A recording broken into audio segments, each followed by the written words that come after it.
couple of things I want to just set out straight about the information environment today, because it's radically different than it was when I started doing public affairs in 1991. For one thing, it is much more mobile than it ever was. How many of you get news and information on something permanent like a TV or a PC, but you also get it on something mobile in your hand?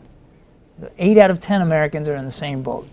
They get it through many sources. And so this mobility has hypercharged the information environment in ways that nobody could have predicted. Because now, and we're going to talk about this a little bit more, media organizations are under even increasing pressure to reach you and to reach you wherever you are.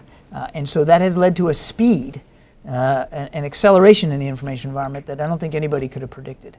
The other thing that's different about it is it's very flat, it's very democratic. And the social media now is the obvious example of this. But the point is that that almost anybody, and I mean almost anybody, can both produce and consume news often at the same time. In fact, there's a term for it, prosumer. That is who we're dealing with out there. That the average citizen can be not just a reporter, but an editor and a producer, all in the same moment, just by grabbing a smartphone and documenting something. And then the ways in which that video, that image, can be distributed around the world is incredibly now faster and easier than it has ever been before. And then that leads me to the third dynamic of the information environment that's different now. It's the interactivity. So yes, it's flat, and yes, it's democratic, and yes, everybody can participate in it, but now it's much more interactive. They're playing inside the information loop in ways that nobody ever did before. A great example of this. You might remember the protests in Tahrir Square a few years ago. Now, this was not the first round, but the second round. You might remember a news story that was floating around about these young groups of men who were using fairly sophisticated hand signals in Tahrir Square to identify, quietly with one another, to identify young women, surround them, abduct them, take them off of Tahrir Square, and rape, molest, and sometimes even kill them. What happened shortly after was innocent protesters, people that were there to actually protest the political situation in Egypt, were seeing this happen. We're seeing these guys with these hand signals doing all this weird stuff. They grabbed their smartphones and they got on Twitter and they started just tweeting what they were seeing. 4 young men, 2 of them in black hood sweatshirts, whatever. So who's reading the Twitter feeds? The police and the media. And pretty soon, these young men were getting these women, they're taking them to a corner or a back alley, and they were finding security forces waiting for them there, and cameras. And the crime stopped just like that. And so the interactivity in the information environment is not something we've ever seen before. And that is driving huge changes. And it's driving changes for all the 4 principal stakeholders in the information process. And that's what I want to focus my comments on today. Each of those 4 stakeholders, and I'm oversimplifying it because obviously there are many stakeholders, but 4 principal ones that military people need to worry about. There's the principals, commanders, admirals, generals, COs, XOs. There's the public, obviously. There's the press, media, and then there's public affairs officers, people like me who have to advise commanders and inform the public about what the military is doing. Each one of those stakeholders today is living in a completely different world than they ever were before. Certainly before, when I started doing this, as I said, back in 1991. So let me take each one in turn and tell you what new world I think they're living in. I'm going to start with the principals. And I mentioned this, exactly this part of the spiel to Admiral Howell this morning when I had a chance to meet with him privately. Principals today are living in what I call a post-interview world. And the reason I put it that way is because when they came in, and Gardner's no different, he came in 1984, I came in 86, there was no internet, there were no blogs, certainly was nothing, Twitter was something a bird did, right? There was nothing like what we're dealing with today. And they were trained and grew up to believe that their public communications role was limited and could be concise. In other words, I'll sit down with a local reporter, or I'll sit down with Navy Times, I'll do an interview, I'll explain my decisions or my initiatives or my policies, my operations. I'll take a couple of questions and then that's it, I'm done. Kind of like a college lecture, right? You get up, you give your themes and messages, you take a couple questions, you exit stage right. And the problem is that the information environment is no longer like a college lecture, it's like a college keg party. Everybody's in the room, everybody's yelling, screaming, they want to be heard, this interactivity I talked about, they want to be there. They want to participate not just in the communication, but the actual policy discussion. And if you're not in that room with them, if you're not willing to engage in a very democratic, very flat, very authentic way, you're going to miss opportunities to deliver themes and messages and to have those themes and messages understood. So you got to get commanders, they've got to get beyond this idea that the communication process is very linear. It's not. It's very messy. And so what my advice to them is, make sure that in addition to doing the media interviews, which you have to do, of course, that you're looking for other ways to communicate. And I mean really communicate. So if you're going to endeavor to get into social media, do it yourself. Do it authentically. Don't staff it out. And do it in real time. If you're going to go out and do public speaking, make sure you make time to take questions. Don't just give a speech and then walk off. Take some questions, talk to people, and look for opportunities to do it in a way that is less formal. When Admiral Mullen was chairman of the Joint Chiefs of Staff, he started a program called Conversations with the Country.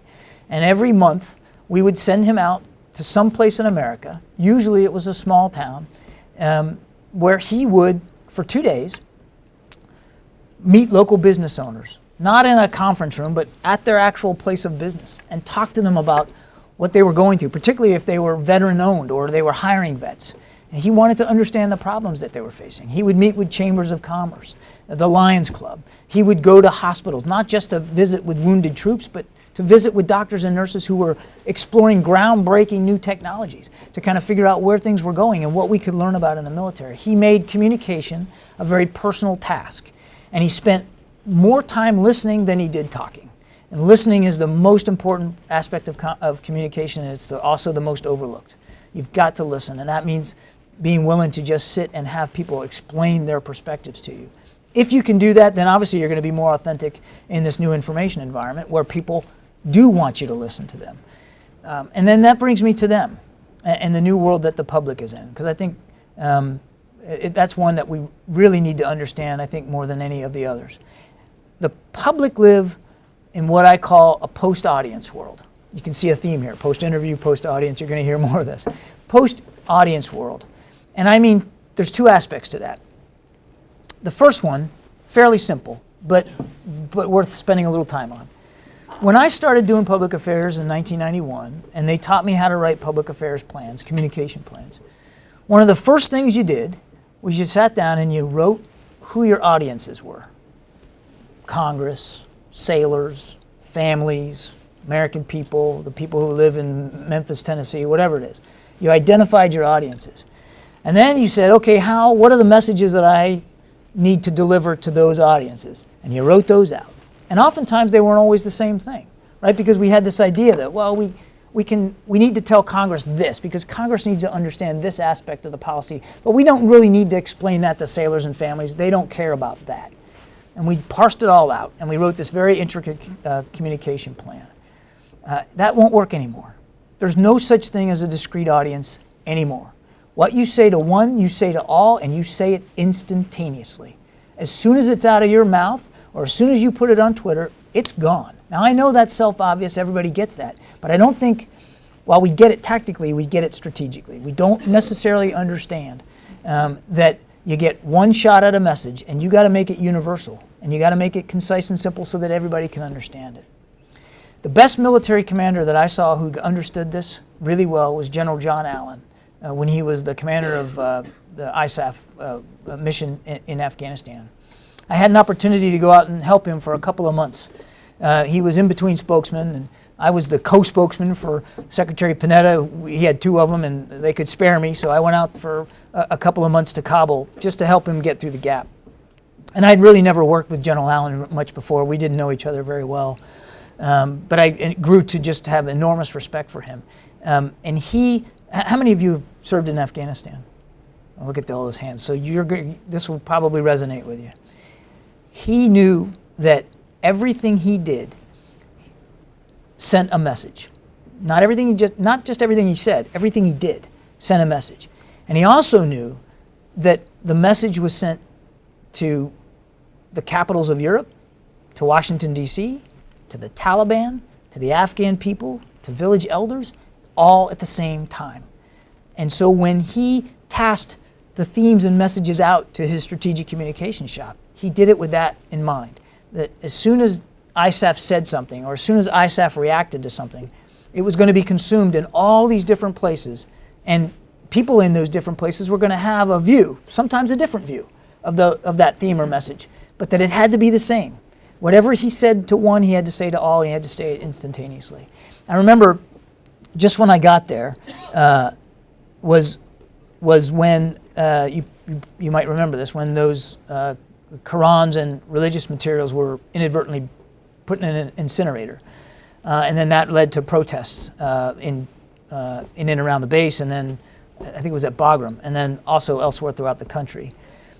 One of the first things that General Allen did, and you might remember this, he got on an airplane and he flew to some bases.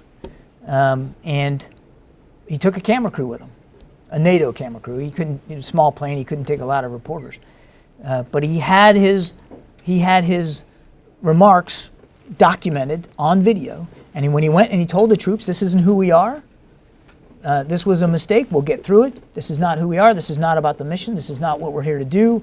And we're going to rebuild the trust and confidence that we're beginning to lose now with respect to this incident with the Afghan people. He was forceful. He was clear. He was direct. And that video, he was smart enough to get it recorded and to get it out there on social media instantly. And it made headlines immediately back home. Some of you may remember seeing it. His lecture to troops out in the field about this incident. But it did a lot to calm the tensions now. Did it stop every protest? No, it didn't. And I don't think he expected that it would. But it certainly calmed the tension. It certainly led to a decrease in the violence. And it was all based on a very simple message delivered in real time, delivered authentically from the commander, and done, again, with an eye towards documenting it and pushing it out there. I mean, he really got this idea of the post-audience world. The other aspect of the post-audience world, and I've kind of touched on this already, is that nobody's interested in being an audience anymore. We have this idea that we can talk to people. We need to talk with people. And the people that we are trying to engage in, whether it's an enemy we're trying to influence, a local populace we're trying to support, a Congress we're trying to persuade, they now have the same ability we have to talk back, and they want to do that. They want you to listen to them. So this post-audience world is very critical. We have to understand that that it's really this interactive environment where everybody has a vote, everybody has a voice, and you got to listen. You got to spend time understanding that. It's not the same as it was. It's not a fire and forget mission kind of thing. And that leads me to the media, because the media are a big stakeholder in this process. And while I know, as I said, we have all kinds of tools interactively to engage, to get our message out without the filter of an independent media. And we should use all those tools, Twitter, Facebook, all that stuff. But we have to understand that you still need the verification, the independent verification, and the support of third-party media, the traditional media. And they live in what I call a post-message world. And there's two things I want to camp out on this. First, this thing called strategic communications. Strategic communications as an experiment has pretty much failed. And I'm not surprised by its failure, because we never really understood what we meant by it. We didn't do a really great job of defining it. And even as we set about trying to do strategic communications, it got perceived out there as propaganda, as an effort to control the narrative, control the message. And you can't do that anymore. And the media know we're trying to do that. And they're not going to succumb to it. They know that we sit and write themes and messages for the commander. They know that when I get up at the podium, I've got my talking points about whatever the issue is. They want to get beyond that. The most common question that I got as the Pentagon Press Secretary, and that I still get now at the State Department from reporters, is why? Why are you doing that? Why are you sending that ship there? Why did you say this about Burundi yesterday and you're saying this about Burundi today? Why? They want context. They want to understand. And this gets back to the post-interview world that the commanders are in. I want commanders to get comfortable explaining to reporters and developing relationships with them, even if it's off the record. And there is such a thing as off the record, folks, but explaining why decisions are made, because that is what makes for more accurate, more contextual, more nuanced stories. And if ever you look around at the issues that we're involved in, Syria, the fight against ISIL, the South China Sea and the tensions with China, all of these issues, Russia, Ukraine, all of them cry out for nuance. All of them cry out for context. All of them demand explication. And you can't do that if you're not willing to develop a relationship with a reporter and have those kinds of meaningful conversations. If you want to have a conversation with the public, great. Also make sure that we're having those conversations with reporters. Get beyond the talking points. There's a place and a time for talking points. I use them every day. But I also spend almost as much time, if not more, every day talking to reporters in other attributions than on the record and on camera, explaining why Secretary Kerry is going to this country and why is he going to deliver this message versus one that he might have delivered 2 months ago. It's the context, it's the understanding. It makes for a rich environment. The other thing that you need to understand about the media is the hypercharged environment that they're in now. It's competitive in ways that nobody could have predicted. Some of that is due to technology. We've talked about that a little bit. And some of it's due to media ownership. And I just want to spend a couple of minutes on both those issues. And let's talk about media ownership for a second. When I came into the Navy in 1986, 90% of the media in this country was owned by 50 companies. 50. Anybody got an idea of what it is now? 6. 6 companies. And it's probably going to be smaller than that in coming years. Media businesses are being conglomerated in ways nobody could have predicted. And of those 6 companies, only four of the 6 aren't rooted in news. They're entertainment companies or internet companies. They didn't start as news companies. And what this means is that on any given day, somewhere between 200 and 250 executives are deciding what is and what isn't news for you, the consumer of that information. So I'm sure this isn't going to come as a shock, but if you were to flip around today, you go back to your office and you turn on the TV and you flip around, I'm guessing you're going to see the same story on just about every network in some form or fashion. And if you go online and you look at the major news outlet sites, you're probably going to see that the headlines are roughly similar. That's because, again, there are fewer and fewer people deciding, and they all have to compete for now a smaller market share, so they're going to try to cover the same kinds of stories. I don't think that's necessarily healthy for the Republic, and I worry about that. Because it certainly is in my perch now at the State Department, I see things happening all over the world and important issues that are being ignored and not covered because everybody's trying to chase the revenue that comes from the ratings that come from covering the stories that can get the most viewers to watch. And the media is a business. Let's not forget that. Reporters they believe themselves to be, and I believe them to be, public servants. They believe that they're endowed with very special responsibilities, and they take those responsibilities seriously. But they ultimately are working for money-making ventures, and the decisions about what they get to cover aren't all theirs. And that's another thing that we need to remember when you're talking to reporters. They don't write the headlines, and oftentimes they don't assign themselves the jobs and the stories that they're going to write. They're told to do it. But this competition at the top for market share leads to what we call at the bottom convergence journalism. Convergence journalism is a phenomenon that describes the content of what reporters now have to cover and how it's merging, the lines are all blurring about content, and the way in which they cover it. So let me give you what I mean by this. When I was the Chinfo, one of my first stops was to San Diego. I wanted to go visit the news outlets out there, and sailors obviously. San Diego is a big media market for the Navy, and I went to see the new owners of the San Diego Union Tribune. They had just bought the paper a few weeks prior. And the owner told me that on his first day as owner of the San Diego Union Tribune, he gathered the staff into an auditorium and he said, "Congratulations, today's your last day as a newspaper. You are now a multimedia organization."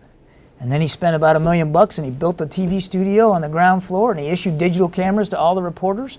And they now all had to not only go write a story, they had to shoot the video, shoot the photos, come back, write a web piece for it, get something ready for the paper the next day, and oh, by the way, go into the TV studio and record something for cable TV about it. So what was done by 4 or 5 different staff was now being done by one. And when we would plan trips for Admiral Mullen, I would try to pick reporters back in the early days. I try to pick reporters at one daily newspaper, one wire, one radio, one TV. Now, if I want to cover all those media, I can do it with one guy. I can take Jim Milczewski from NBC and say, "Mick, come on." And Mick will have to write something for the web. He'll have to shoot pictures. He'll have to do video, and he'll have to get up there and do a hit with Lester Holt for NBC Nightly News. One guy. This has led, obviously, to newsrooms shutting down all over the country. You may have seen a few years ago, one of the Chicago newspapers, I think it was the Sun-Times, fired their photography staff in one day. 30 people show up for work, got pink slips, because they didn't need a full photography staff anymore, thanks to technology. This is driving the media towards something I call niche journalism now. This convergence journalism is causing them to do what I call niche reporting. And the best example of this that I can give is the day after the bin Laden raid. I was the Joint Staff Public Affairs Officer at the time, and the day after was a Monday, and I showed up for work just like I normally did. Obviously, it's the biggest story in a decade. And all day long, there was a line of reporters outside my office. And they would come in one by one into my office and close the door because they didn't want the guy behind them in line to hear what they were asking me. And they all asked me something very specific and very different about the bin Laden raid. They were all looking for one way to cover it differently, one edge. It was the biggest story. Everybody was going to be covering it that day. There wasn't a lot of operational detail out at that time. Now, some details leaked later, but they all were hungry for that one thing. I mean, one of the questions I got was, what is the name of the dog that the SEALs had on one of the helicopters? I mean, it was that specific. They all wanted to know something unique about it because they all were looking for that competitive edge. This is the world they're living in. And I think it's important for us to understand it if we're going to effectively communicate with them. We get too enamored of our ability today to communicate without the media. And I love those vehicles. I use Twitter in my State Department spokesman role. We use Facebook at the State Department. We have an Instagram account. We just started Snapchat. I mean, we're certainly out there and we're not afraid to directly communicate to domestic and foreign audiences what our priorities are. But we also have a very healthy relationship with the State Department press corps. We take reporters on every trip. Secretary spends time with them. He just had a breakfast this morning with a group of reporters.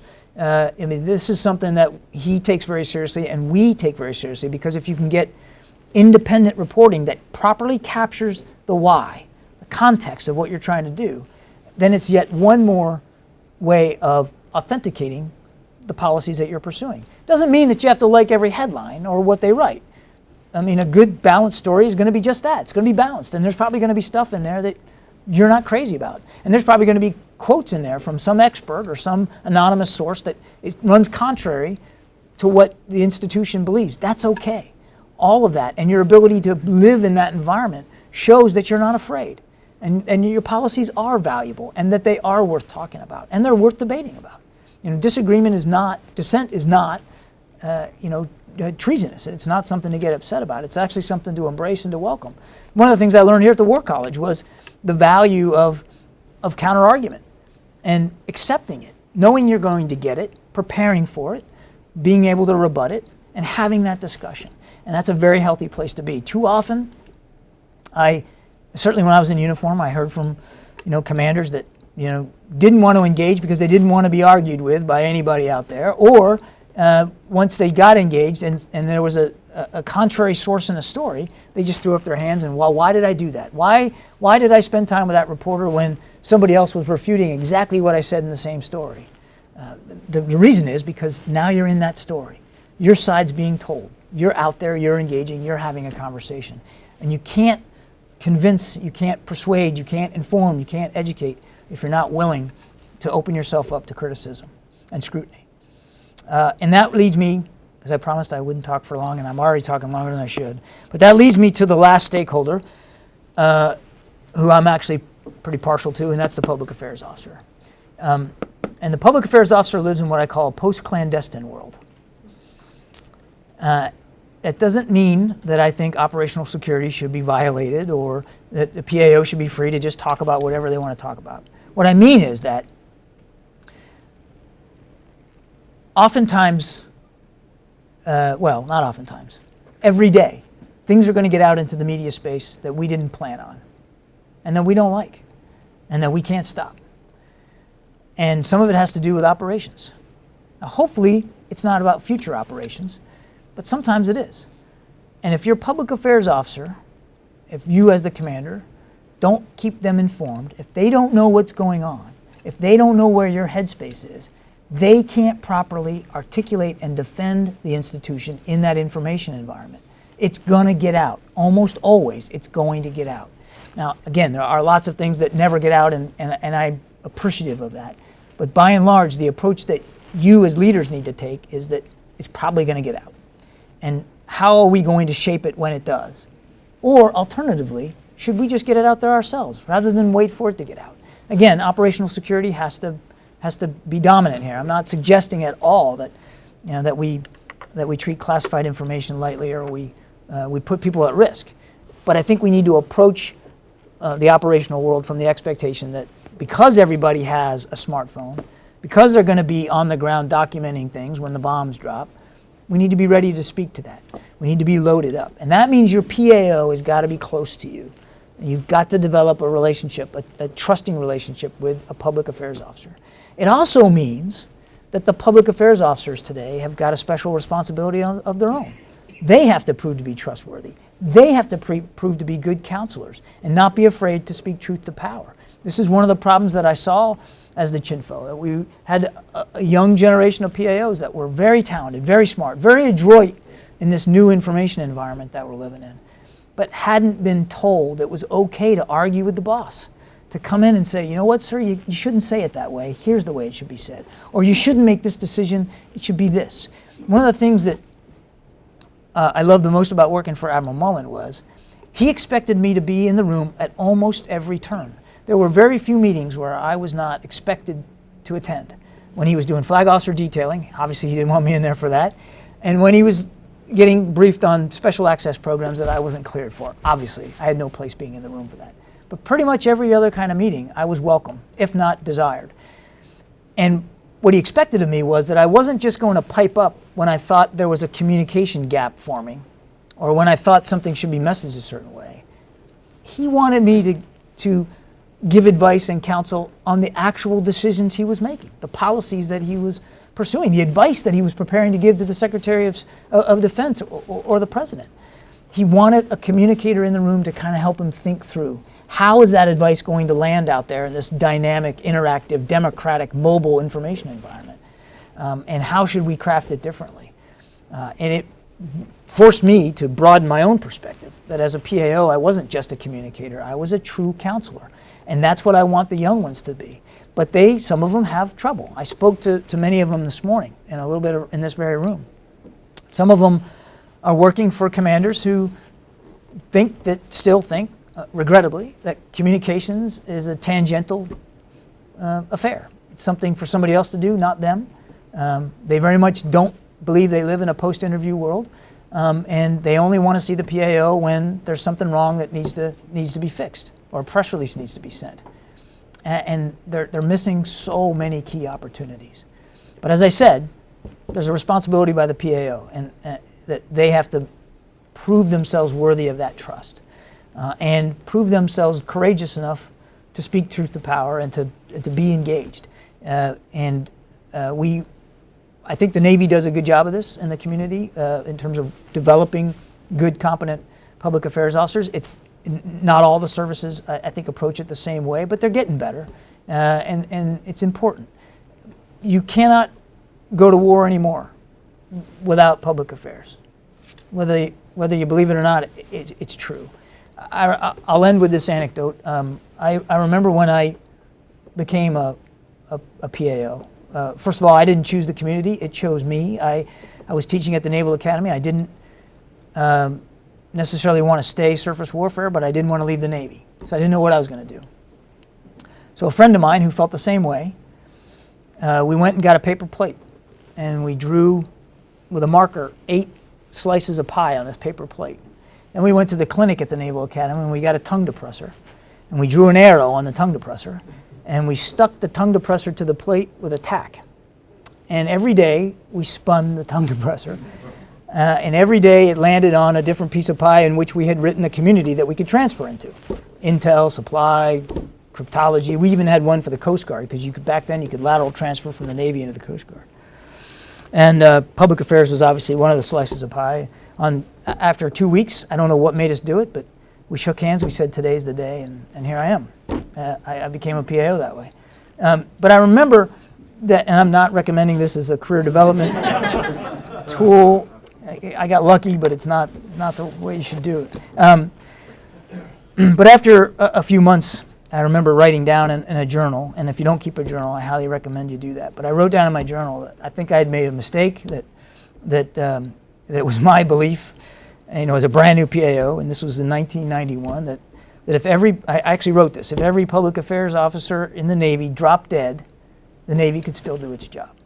It could still deliver ordnance, it could still enforce presence, it could still project power, it could still bolster alliances.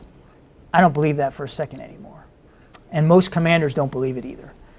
You cannot conduct effective military operations today without factoring into the information environment. And I'm not talking about the trons, I'm not talking about cyber. I'm talking about the public information environment.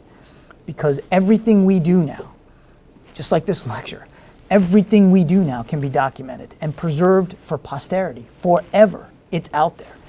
And it's visible instantaneously, everything. And we all have to get comfortable there. And it's an uncomfortable place to be, but we got to learn to be comfortable in it. And that's why these new worlds are all so important. And I think understanding not only the world, whatever you are, if you're a future admiral or general, understanding the world you're in, but also understanding the new worlds that the other stakeholders are in. Because it's only going to get more dynamic, it's only going to get faster, it's only going to get more interactive. And that happens not just every year, it happens every day. Every day. Do you know that in 1 minute, there are 4 million likes on Facebook?